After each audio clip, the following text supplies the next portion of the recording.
Kelly Ripa and Mark Consuelos revealed an unexpected truth about their marriage during a new episode of Live with Kelly and Mark.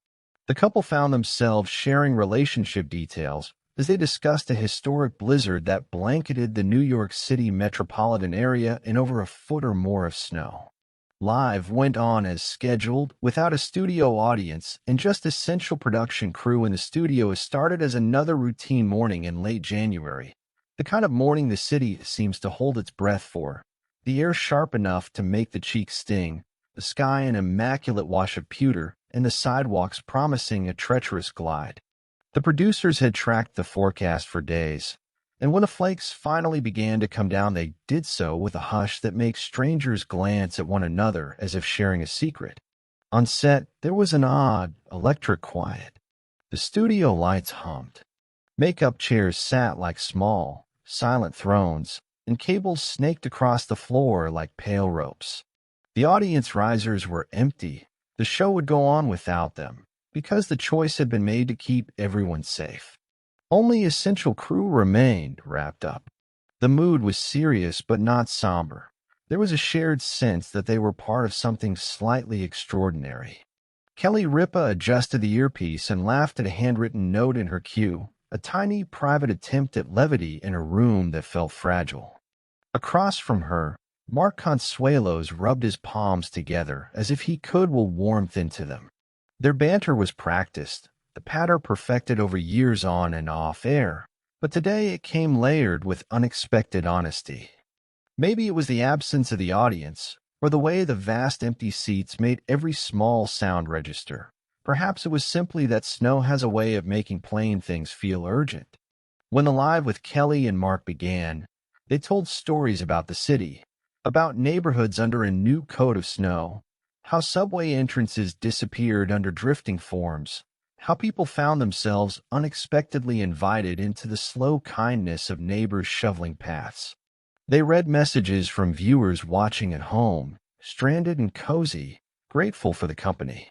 Then, in the middle of a segment about the historic storm blanketing New York City in over a foot of snow, Kelly leaned forward and said something that made everyone in the room quiet down in a way that felt like listening for thunder.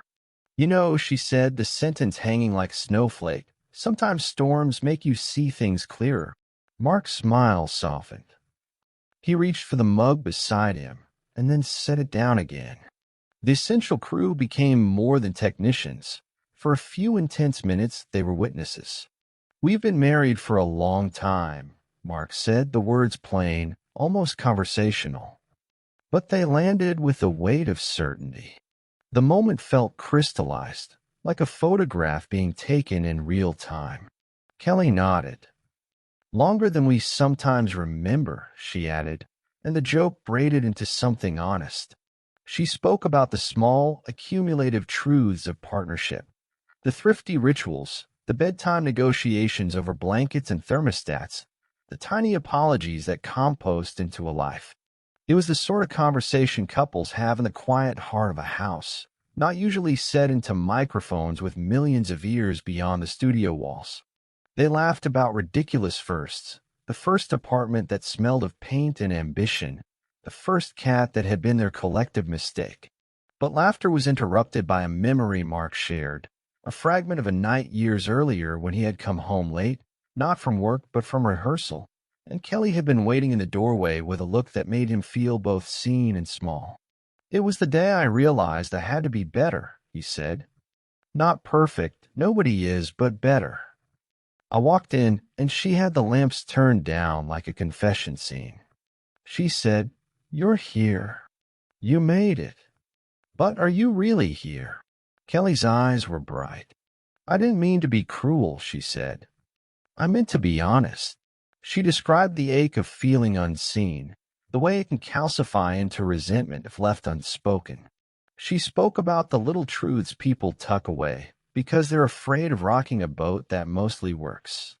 "This storm," Mark said, glancing outside where snowflakes danced like white embers, "made me think about the time we almost stopped telling each other things. Not secrets, just the little honest things. The thing you tell first because you trust the person next to you." He reached across the table, and his hand found hers.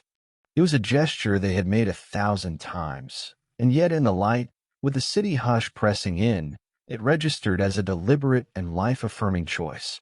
For viewers at home, it felt like permission to be messy, to admit failings, to accept tenderness without polish. They revealed, gently and without sensationalizing, the unexpected truth they had been carrying, that marriages, even those that look faultless on the surface, are made of continuous negotiating, of choosing to return. It was not a bombshell. There are no affairs or betrayals. Instead, the revelation was quiet. They had once stopped doing a small, deliberate thing that had been the heart of their connection. They had stopped asking each other a particular question. The question was, "How is your heart today?" Kelly said, as if naming a lost instrument.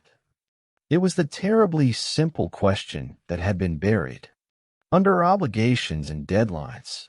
They told how they had, without drama, decided to bring the question back. It began as a dare, a private experiment. Every night for a month, they would ask each other, sincerely, without jokes, "How is your heart today?" No simple good aloud. They would follow up with curiosity. They would listen. The results were subtle, but enormous. Conversations deepened. Old resentments showed their faces and were acknowledged. Joys were amplified because they were seen. "I think what surprised us," Mark said, "was how much we had forgotten to notice the small weather of each other's lives." He smiled and added, "And also how wildly poetic Kelly can be about feelings at 9 at night." Kelly pretended to be offended and told a story about a love note on a refrigerator that read only, "Windy today. Thinking of you." They both dissolved into laughter, the sound warm and human, a little startled at how much relief it allowed. Between segments, they took calls. Well wishes, a few stories of locals stranded but safe, a high school teacher who'd turned the gym into a shelter. The show interweaved humor and seriousness like a well-made stew balances spice and broth. Throughout, the couple's revelation served as an undercurrent, a thread that made even small jokes land with a little more resonance. Outside, the city moved at a strange pace, slow, careful, attuned. The usual roar of rush hour was softened to a patient murmur. In brownstones and high-rises, people stood at windows and watched flakes fall like a universal lullaby. The snow simplified the world's visual palette. It also shrank the emotional field in comforting ways. People were quieter, not because they had forgotten to speak, but because they found the weight of words worthier. When the show wrapped, they did what they always did. They walked under thick parkas to the car together. The walk was brief but precise, punctuated by the crunch of snow and the occasional chat with a passing neighbor.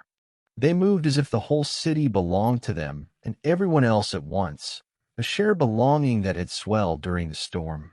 In the days after, messages arrived, emails from viewers who confessed to resurrecting rituals, comments from people who had finally asked loved ones how their hearts had been beating that day.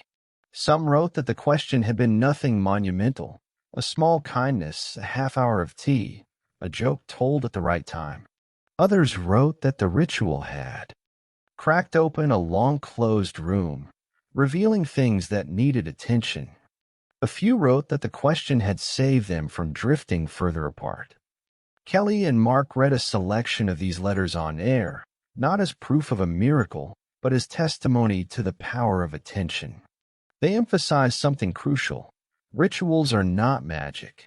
They are scaffolding.